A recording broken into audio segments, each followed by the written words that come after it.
Today's topic, Dr. Josh Cochran eliminates his income tax with large equipment, and you can too. Read all that, the Salt and the Smart Money. Read, how are we today? Very good. Thanks for having me. And all of a sudden, all the investors now are at 2x their money, right? And we're going to turn these properties. 25 basis point change in the interest rate, might change how much money I'm putting in by $100,000 to $300,000, right? You can depreciate 100% of the value of that equipment in the first year. A happy economy, a growing economy, the value of your shares in real estate, the value of your shares in your private equity, in your dental group, all these things are directly correlated with interest rates. Welcome to the second half of today's show. We've got a great topic today. How Dr. Josh eliminates income tax each year with large equipment, and you can too. Happy to have you all here. Reed, thanks for prompting me to take the time to make a little presentation here to explain this. Hopefully this will give folks some clarity. I'm your accountability partner. I'm your pusher. I appreciate give that. give us the answers, Josh. Give us the answers.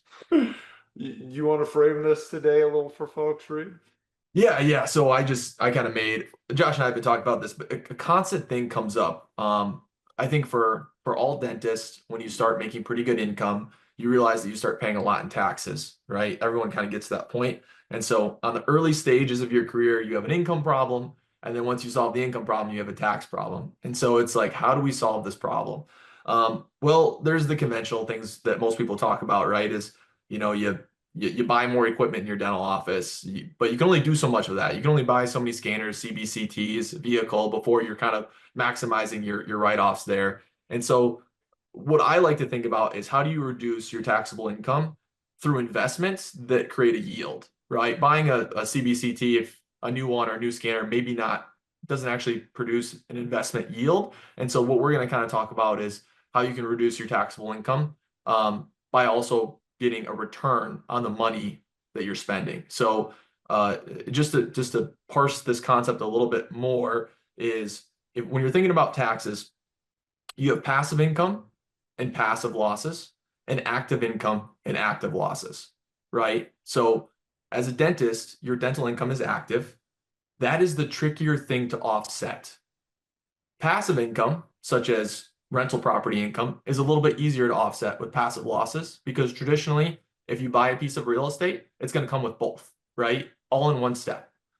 The active income is really hard to offset, because passive income cannot cross over and offset active income unless you are a real estate professional, right?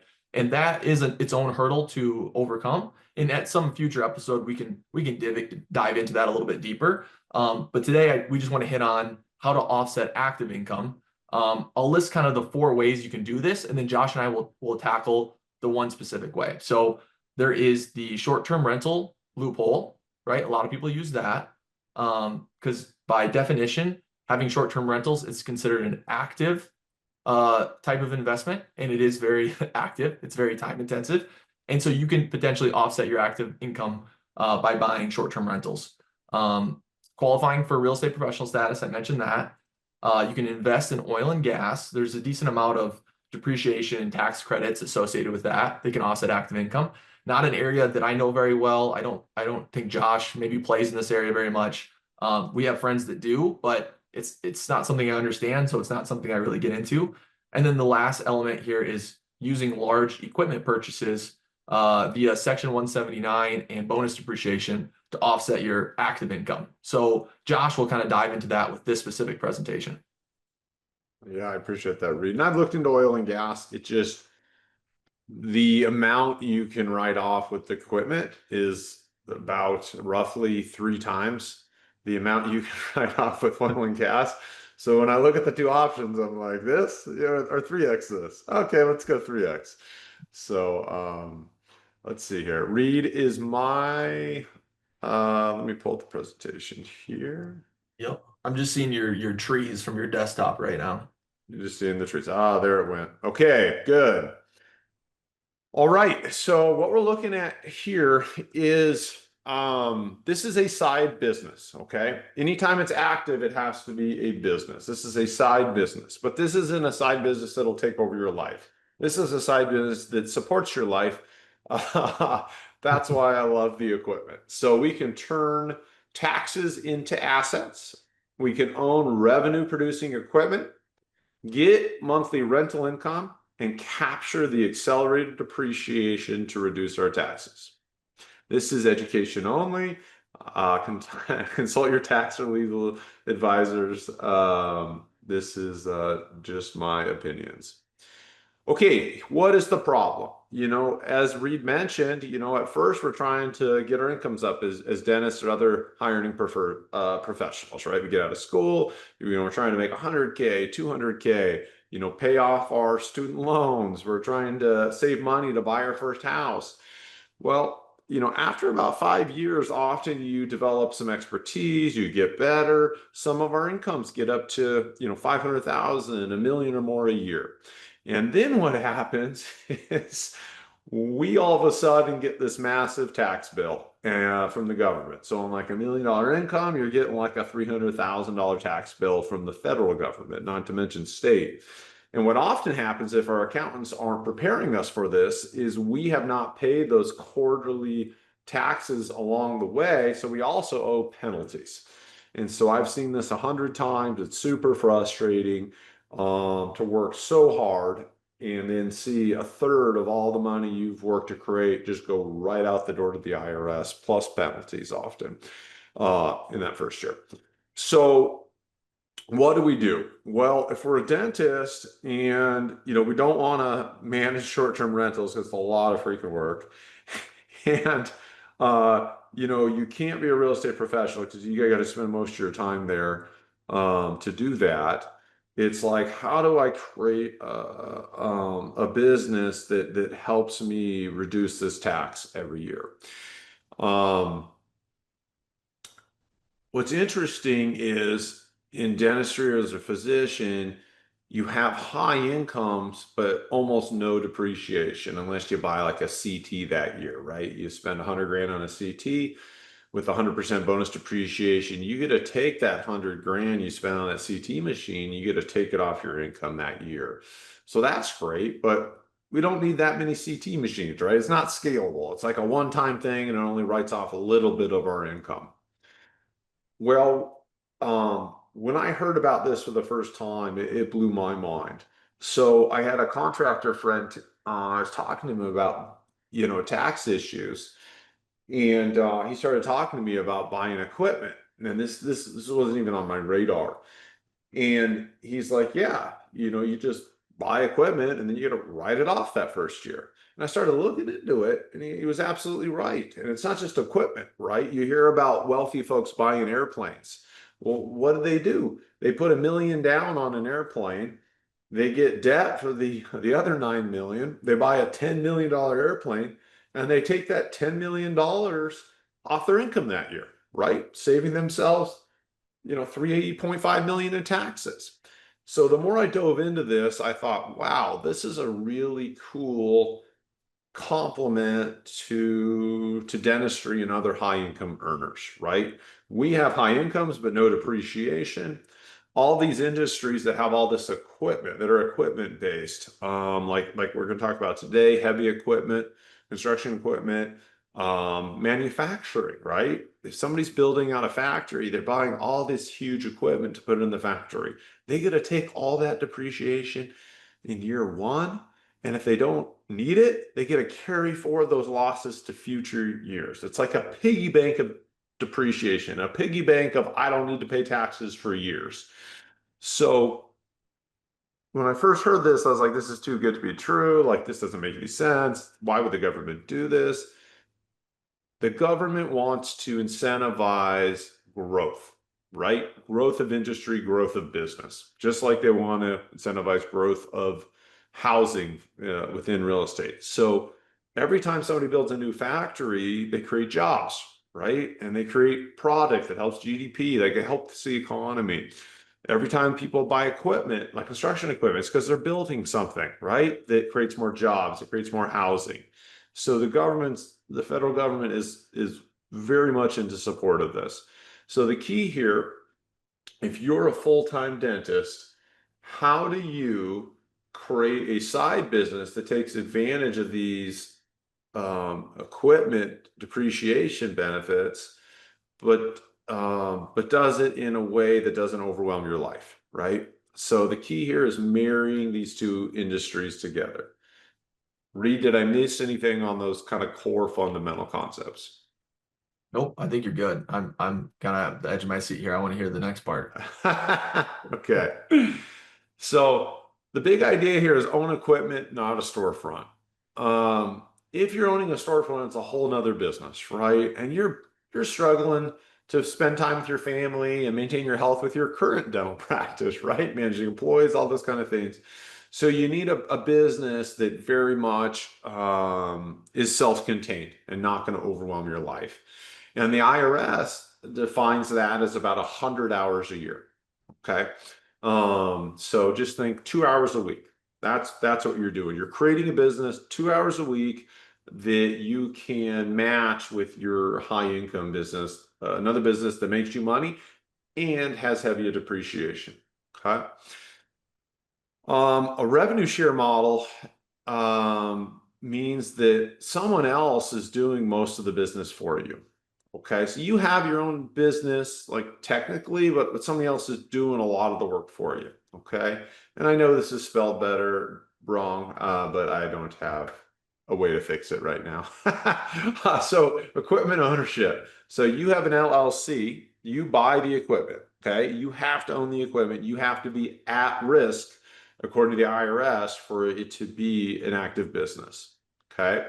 You give your equipment to the rental platform. Okay. You sign a contract with them. They rent it out to the end users. Okay. And let's go to the next slide. Any questions here, Reed? Nope, not yet. Why now is the best time? Tax incentives. Okay, so 100% bonus depreciation was just made permanent. And by permanent, I mean until the next administration decides whether they want to keep it or not. Typically, bonus depreciation is supported by both Republicans and Democrats. It just really comes down to budgets. Like, does it fit within the budget? But right now it's been made permanent, which is wonderful. So anytime you buy equipment, you can depreciate 100% of the value of that equipment in the first year. So if you buy $1 million worth of equipment, you can on paper say at the end of the year it's worth zero. And by losing that value of that equipment in 1 year, you can take that negative $1 million and apply it to your $1 million in income. So when you do your taxes, it shows you have zero income. Okay, so instead of sending the IRS a check for $350,000, you send them a check for nothing. Okay, or they send you a check back often because you've been paying into taxes usually throughout the year. So oftentimes they'll send you a check for 70, 80K. The other IRS provision that does this is called Section 179. So bonus depreciation, picture it like a grenade. It just applies to everything. Where Section 179 is more like a sniper rifle. It just applies to equipment. If bonus depreciation was not 100%, then we'd be using 179 primarily. 179, the big beautiful bill also increased the amount of depreciation you can do through 179. So it doesn't really matter right now because we have the 100% depreciation, but let's say we didn't have that, 179, I think the new number is like 2.5 million in depreciation you can take a year, which is huge. Yep. Industry shift. So having this big equipment for somebody like our dirt contractors who come in and do all the dirt work, they flatten the dirt for us, they get rid of rocks, they put in our sewers, like for my apartment development projects, they do all the work before everybody else. You know, these guys having that equipment sitting on their yard, sitting in their yard, which is like it's basically a piece of property they own with their office, their garage, and just having the equipment sitting there, it costs them money. And so what you're seeing more and more over the last 10 years is these dirt work people who do the work on the dirt, the people who do the work on the roads, instead of buying the equipment, they just want the equipment when they need it. And so overall, it's less expensive for them to do it. on demand. There's less risk for them. And so you're continuing to see more and more people renting assets than buying this heavy equipment. Um, and then growing demand. Um, Trump is all about growing the economy. And so you're seeing a lot of infrastructure projects, energy, right? A ton of energy projects are going to be rolling out, coal, oil and gas, even still solar, I'm seeing getting rolled out, even though the benefits have been, the incentives have been reduced. Nuclear, I'm seeing a ton of nuclear coming down the pipe. Um, Data centers, right? Like these huge data centers, they need a ton of energy. They need a ton of water. So you're just seeing, in manufacturing, Trump wants to onshore all this manufacturing, right? He's going to Apple and all these other big tech companies that have been having stuff built in Vietnam and Samsung, and he's getting them to bring this manufacturing into the U.S. And then these foreign companies who've been manufacturing like half in the U.S., half outside of the US. He's also like getting them to put a ton of money into the US. I can't remember the exact number here, but I think we're in the trillions right now, that Trump has got these foreign countries to commit to as part of his tariff negotiations. Do you remember, Reed? I know it's at least 3 trillion, I Well, believe that. I think just wasn't like Japan alone like 500 billion, and then wasn't the Middle East, the United Emirates, something like Yeah. another 500 billion or something. I mean, just so I know, just between Or a those two, trillion, yeah. yeah, yeah, it's So up I know there. we're at least we're I think with EU too just did that, maybe a trillion. So we're at least 3 trillion in. So um okay, so the challenge here when you're looking for an equipment rental partner is finding one that is scaling up, so they're continuing need new equipment, and that they're a high performer, right? The first time I bought equipment with somebody or for somebody, it was my contractor's son. Super nice guy, really love him, but you know, not the best on the business side always. And so real challenge working with him, right? It just took up way more of my bandwidth than I wanted it to. Um, and then like the next person I worked with, they have about a $20 million business, and they're a really good operator. I really like them. We help service oil and gas fields, and it's great. And I bought maybe a good amount of equipment with him, and we have that currently running, and it's working great. But to bring my friends, my investors, my family along with me to take part in this, I needed a really sophisticated, like low risk, strategic partner. So Equipment Share is an amazing company. So were founded in 2015, um, within Y Combinator. So Y Combinator is this group in Silicon Valley, started by Peter Thiel. Peter Thiel is one of like the original Silicon Valley geniuses. And they really, a lot of the top companies you've heard of like started in Y Combinator. So these are tech companies that want to change industries. So a couple brothers, they came to Y Combinator, and they had this idea to take this kind of archaic equipment rental industry. So the biggest ones in the field are like United Rentals, Sun Rentals, and then Herc.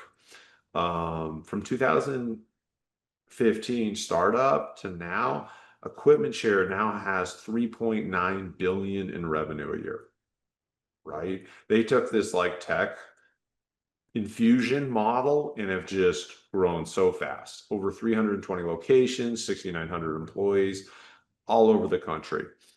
Um, and when you're scaling up like Equipment Share, it's like, okay, like they're going to keep growing. They're fourth largest right now. They want to be third. They want to be second. They want to be first. And so they need lots of capital to do that. And they can borrow some capital. Once you kind of get things going, the institutions kind of jump in. But one of their core ways they scaled up starting in 2018 was starting bringing on private money, private, smaller, investors, buying 250,000, a million, 2 million worth of equipment. And they continue to still, even though they have a ton of institutional money being thrown at them today, they still kind of stick to their core roots and carve out for these individual investors. So um, part of their program is they want to make this as simple as possible for folks.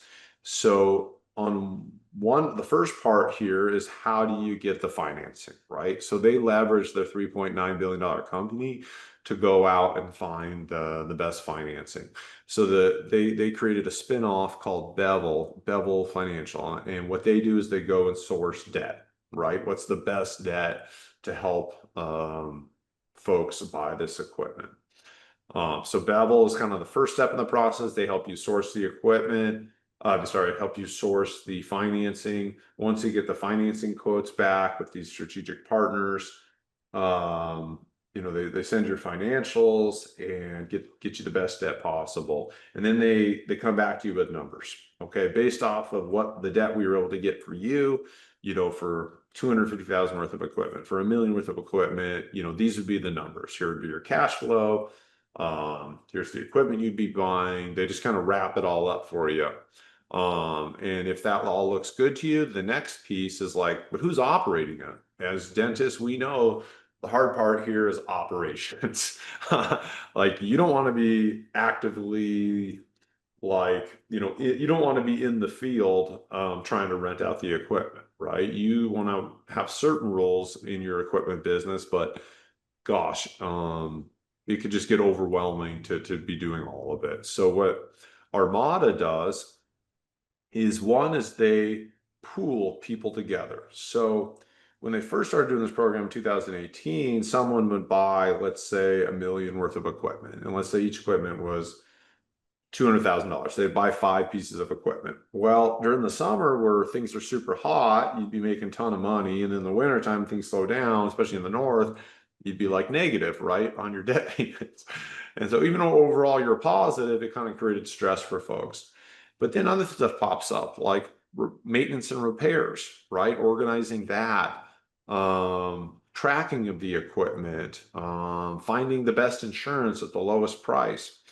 So what Armada does is they'll take, let's say, 25, 50 million worth of equipment that individuals buy. So maybe like 25, 50, 100 people are in this pool, and they kind of even out cash flows for everybody. So even if there was like something weird happened and somebody's equipment, like new equipment broke and it's getting repaired, because there's 100 people in that pool, it doesn't really affect your cash flow. Same with winter and summer. They when summer, when things are great, they tend to kind of store some of that like a squirrel. And then in the winter, when things aren't as good, they hand out the extra nuts to keep the cash flow more consistent for the participants. Yeah, so that's why this works, and this is why I was so attracted to Equipment Share, because now I can bring in, my friends and family, right? This is um, a very large, still private company, but actually going through the process to go public right now, right? So they have audited everything, and going public, I mean, it's a very intense process. You get like it's like getting a prostate exam. Excuse me, for a business, right? So this is a very So well vetted business. you're Go so for it. vulgar, Josh, so I vulgar. know. I'm like, how can I relate this? Well, I mean, So if you've never had, audited financials, it's a pain in the butt. So, yeah. okay, so I'm adding a little more detail on this slide. Do you have any questions about Bevel or Armada, like why they exist or or the value they provide, Reed? No, I mean it makes sense. If you're gonna scale, they're just basically saying like, here are the problems. right? Or here are the problems: financing, and then the routine maintenance, and then the ups and downs of revenue flow over the year. And they're just like, how do we solve these problems? Well, we do it this way. And so that's where Yeah. they split it into those two arms of Bevel and Armada. So I'm good. I'm following along. Let's go to the Okay. next one. I kind of want to get to, I don't know where this goes. So I'm trying to see the full picture and then I'll ask some good questions. Questions. Okay. So you form an LLC and you purchase the equipment, right? Bevel wraps it up to 90% finance, up to 10-year amortization, sometimes 5, sometimes 7. I'm seeing more 5 and 7 now. Um, and then Armada is the management program, right? Equipment Share doesn't want to do this either, right? So Armada's been created to manage the equipment. Um, Revenue share 5 to 18. I need to update this. So when they were first doing this program, they needed to attract participants. The returns were higher, but now that they have institutional money that comes in at a much lower rate, they don't need to pay this, and they don't pay this. So this is now for 2025. I mean, the institutions, they throw money in at like they want like a 5% return. So right now we're able to negotiate 6 to 9%. Um, so how taxes are eliminated with large equipment. So we talked about the first year bonus depreciation, 100% for 2025 and beyond, permanent right now. And we talked about 179. There are some caps, like 2.5 million. And we don't need to use this because of the bonus depreciation, but this is an accelerated depreciation chart if there wasn't bonus depreciation, right? But we got it. So year one, 100%. So if you buy $1 million, if you put in 100 grand, you buy $1 million worth of equipment. It's usually 100 to 200 grand, depending on the type of equipment. You buy $1 million worth of equipment, you get to depreciate all that million off, It's a typically. pretty common 10-to-1 ratio, or loan to value ratio of like 90%. Is that pretty common? Depends. Okay, so if it's used equipment, they do a ton of used equipment, they do a ton of new equipment. New equipment only comes in batches and it's hard to get. Usually you have to get it in the first 3 quarters of the year. So if you're on top of your stuff and you're getting the new equipment, your leverage is the 1 to 10, 1 to 9. So you put in 100K, you get $1 million worth of equipment. The Yep. used equipment is typically the banks will lend on that 1 to 5. So you put 100K, you get 500,000 in equipment and 500,000 in depreciation. And the yield is about the same regardless. Yields, we're going to get to that, about the same regardless. Yeah. Talk to your accountant. I'm not a tax professional, but this is how it works in my understanding. So when to expect cash flow? So buy the equipment, you register it. First payments typically 45 to 60 days.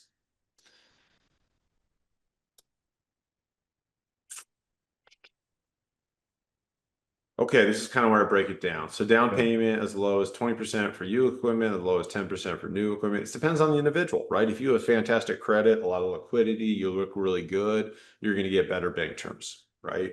So it really depends on the individual. But most dentists, because their incomes, are usually qualified pretty good. And then the annual return now is based off of how much equipment you buy. Okay. So the simplest example is purchase $1 million equipment, 10% down for new equipment with a net return of 9% a year. So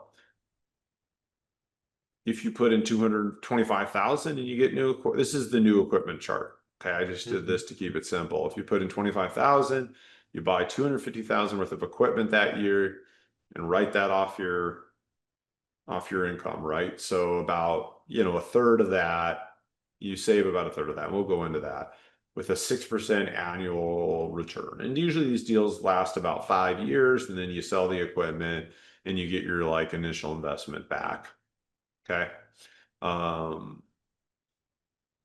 50,000 investment in cash with new equipment gets you 500,000, 7% return, 75, 8%, and $1 million, 9%. So these are estimated numbers depending on your own financial situation, but ballpark, they're pretty dialed in. Um, if So it's used equipment, that you'd get half this number, right? So less leverage, which some people like. It's just where people want to be. So let's quick head on. How is the annual return calculated? I'm guessing they're not trying to calculate like savings on taxes and trying to factor that into the return. It's probably straight cash flow off of equity, right? Yeah, yeah. This is Okay. just cash on cash return. But like for this one, right? If you were to add that, I'm just going to do simple math, talk to your accountant. But if I put in 100,000, okay, I would have written, if I had a million in income, I would have written the IRS a check for probably $300,000. Okay. Now I don't write them a check for $300,000. $300,000 is three times 100,000, right? So your year one return is 3x plus 9%. So 309% in year one.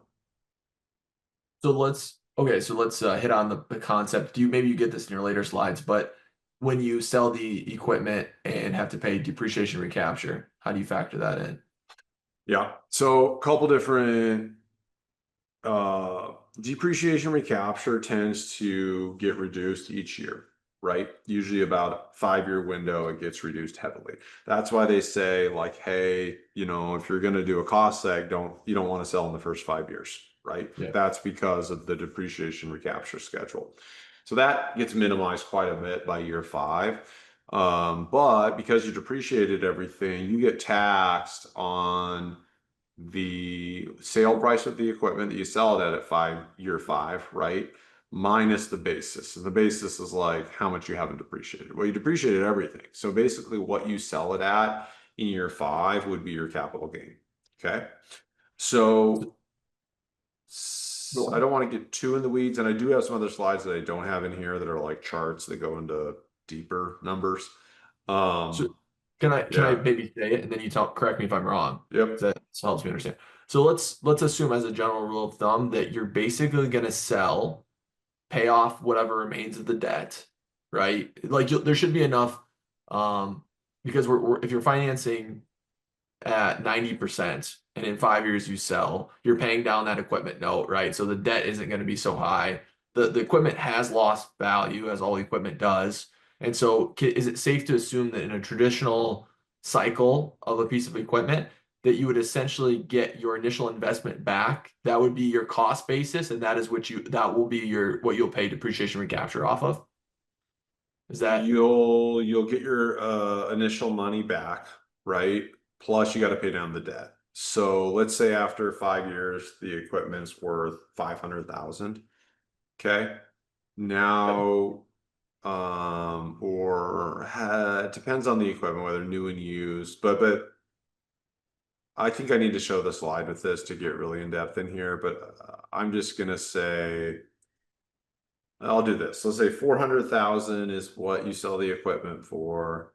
Let's say your debt was 300,000, right? So you pay that off and then you pocket your 100,000 back.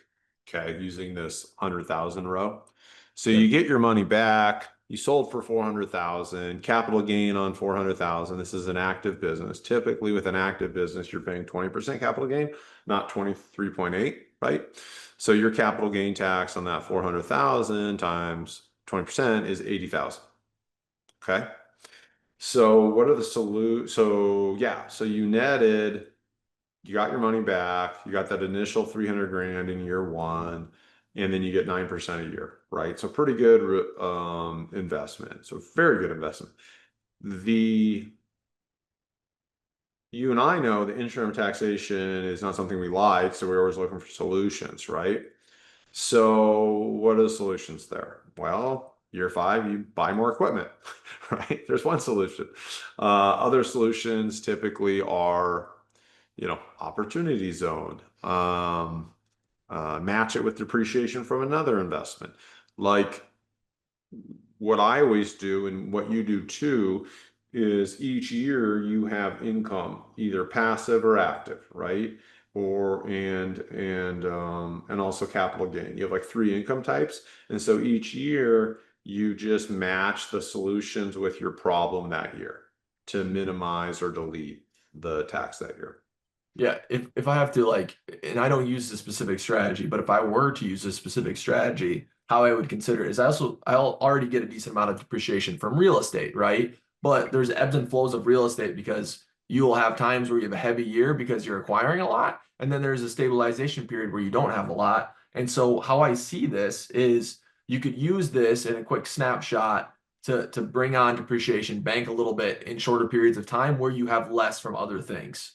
And so that's 100%. so it becomes, as you said, timing and applying the right solution to the right problem based on your timing. And so again, Yep. it just gives you a couple different tools to play with to solve your Yep. problems in different ways and different times. So yeah, I could see how that could potentially work.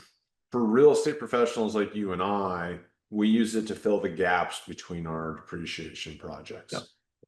For W-2 income earners that don't have a steady tax reduction solution, this often becomes the yearly thing they do, right? So if yearly, and I need to make a slide for this, this is super important. Yearly, if you're making $1 million, you're sending a check to the federal government typically for 300 grand a year. Okay. That 300 grand's gone. It's up in smoke. This solution allows you to send 100 grand, okay, to Bevel, to Armada. And now that 100 grand, you're earning 9% a year on, okay, instead of sending it to the IRS, and you get it back in 5 years. And then out of that 300 grand, you still have 200 grand left to invest in maybe a higher yield return, right? Investment like real estate, right? More like historically, in my experience, 16%. So, um, just doing the show. Hey guys, 16%. So it's like, think about that. Instead of like if you're trying to build up your nest egg, right? And you make $1 million, you give 300 grand to the IRS. Maybe you're living you and your family off 350,000. Oh, then sorry, wife let the dog in. She wanted to play fetch. So So $1 million, 300 grand goes to the IRS. That's 700 grand left. Okay. Out of that 700 grand, let's say 350,000 of that goes to um, living expenses. You have 350,000 to invest each year and compound and grow, right? In your growth curve for your nest egg. Well, now you're adding 300 grand to that a year. So you're almost doubling the amount of money you can put into your nest egg each year. And if you run the math on that, like you and I like to read, when you can double the amount that you can put into your nest egg each year, like it compounds probably like probably over 20 years, it's probably like a 5x. That double amount you put in turns into 5x more after 20 years. It's just it's astronomical how much more wealth you can build utilizing this strategy.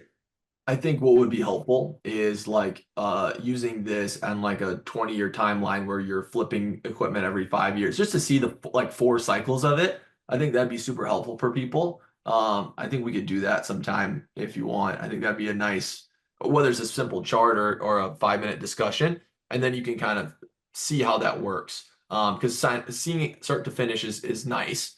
And then on top of that, you keep bringing up this $1 million income, right? But for those of you who don't have $1 million income, even if you have $1 million losses, they carry forward. So maybe you only have a $500,000 income or a $300,000 income. You essentially could wipe out with a $300,000 income your income for 3 years off that $1 million purchase, right? So it doesn't 100%. really matter. You don't need to have $1 million income. You just carry forward the losses, or you buy smaller pieces of equipment. So Yep. Yeah. yeah. And if you're making 300K, 250K, you may not be building a nest egg at all, right? You're just trying to pay for living expenses, grow your practice, etc. So this, when you're even making 250, 300K a year, this strategy actually helps you start investing, allow you to invest. So this is very strong, even for that tier of investor. So yes, 100% what we'll do on a future one of these is make a chart for like the 250 earner or the 300 earner, the 500 earner, the million earner, just to show the compound effect of this. 100% agree. Good? Okay. Yep. Uh, like what is this equipment? The most popular are like aerials, right? So like scissor lifts, people need to do work on the side of a building. Booms, like those are the most important stuff, most common stuff. Dirt work, we talked about that. Excavators, dozers, right? Flattening land. Then there's a bunch of specialty stuff too, generators, sweepers, lightning. Like I said, I do a lot of equipment for the oil fields, all sorts of stuff. The financing, we already talked about this. That's what Bevel does. They make it so easy. I mean, trying to reach out to local banks to get them to do this, it's a pain in the butt. But Bevel, leveraging equipment shares, size, yeah, they make it super easy. The flow here is you chat with me. I can answer questions, walk you through things, and I connect you with Bevel. My contact there is Brian. I love him. He's awesome. He's a banker by trade, which means he knows his stuff. He knows risk. He knows all the numbers. So that's who I choose to work with. He's fantastic. So then you'll enter in your financial information into their portal. They'll kind of do like an eligibility check. You can set up your LLC, choose your equipment, secure the financing, and then they'll present everything for you. So you'll know exactly what it looks like, what the projections are, what the costs are, everything before you sign. And then you sign, and you simultaneously, as you sign on the financing, you're simultaneously also purchasing the equipment, and then they start to deploy it for you, and then you start receiving your first check in usually a couple months. So, any questions about this process, Reed? I'll let you finish, and then I'll probably have a question, but I'll let you finish with everything. So yeah, real life example, you're a dentist, you're a physician, high W-2 income, um, revenue ends up being about 16 to 17,000 a month. First year depreciation 100%. Here's some numbers you can kind of see. This was for smaller income. We'll have to update these, but um, and then also we got the 100% bonus depreciation. So I need to update this slide too. This was more when the 100% bonus wasn't there, but now that it's back, you can just You're, put all I, this to year one. I love AI for creating tables, but they are kind of janky sometimes on scales. Yeah, yeah, and Uh, spelling. We got Junt it's and Jerp spelling. for June and July. Yep, yep, gotta get that It's updated. only when it converts to images that it throws it off, but okay. We'll dive into fees. You'll see. We'll dive into fees. How many more slides you got yet? There's I 12, think 20. we're pretty much there. Okay. I think risk is what I want to say, like Okay. utilization risk. Like I said, the pooling helps minimize that. Market cycles, yes, I think that's a real risk. Financing risk, we kind of lock in the financing, so I'm not worried about that as much. Remarketing risk. So these guys will sell everything for you, right? This is what they do. They sell it for you too. So they make it easier that way. Tax outcomes. Well, you vet it with your accountant on the front end, and we know what the taxes are like today, and you know those numbers. So you can mitigate that. So I'd say the number one risk here is utilization risk, which is tied to market, and then remarketing at the end. So if you think about equipment usage in the US, if things are being built, right, like equipment's going to need to be rented, right? Where risk would be come in is like COVID, right? All of a sudden the government shuts everything down for a few months, right? Just like your dental business. There's risk there. But then with COVID, 6 months later, we had like record-breaking construction, right? There, like equipment prices actually like skyrocketed during that time. So you just never know, but like any business, it's really about demand, just like in dental. Yep. So this is for higher income earners. If you want depreciation and rental income, you're comfortable with long-term assets like 5-year timelines, and you got to have a good tax situation where you have that high income. If you're wanting liquidity, well, I mean, 6 to 9% a year isn't bad, but it's not like the focus, right? You own this equipment for a while. You can't just like sell it. You have to be at risk. It's got to be your LLC, 5-year timeline, not a 1 year. And then, yeah, if you don't have a tax burden, there's other better investments. This is just the best investment I've ever found uh, for mitigating, Or are you committed to five taxes. years, or is it just that if you don't operate on a 5-year timeline, you're probably less likely to have the returns and No, you're committed. okay. They go through so much work to get it set up, right? They don't want you like bailing after like a year. So who selects the assets? You kind of pick. They make the recommendations, right? Like I do these rent the best. Do you control it? You could. You have an app on your phone that shows you the equipment, where it's at, if it's rented or not. Like, so you really know your equipment, right? This is a big risk mitigation piece. Like, you know exactly where your equipment is and how it's doing. Why would you want to opt-in out of 7-day cycle? I don't think you would, but they want you to have the control, right? This is your business. They want you to have the control. Maintenance, yeah, all handled by those guys and pooled. So maintenance risk, repair risk, it's to me, it's really mitigated to near zero. And then we help you, right? Bevel's kind of hands-on here, helping you there. Tax prep, we'll kind of explain things to you, how we see it. Obviously, this is up to you and your tax professional, but the model's already all done and set up. And also on the accounting side, Whitfly, one of the top accountants in the accounting firms in the country, has done like full dive into all of this as well. But then, like I said, their whole program is they're working on going public, so they've got so many external parties like auditing everything. So Can you yeah, can you guarantee that you'll wear the white gloves if you help me get started? man, yeah, dude, have you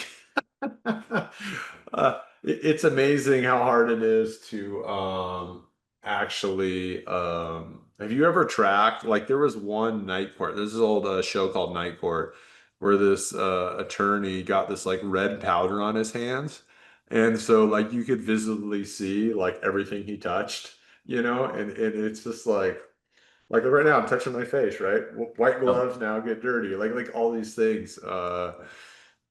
Yeah, but for you, I do it, Reed.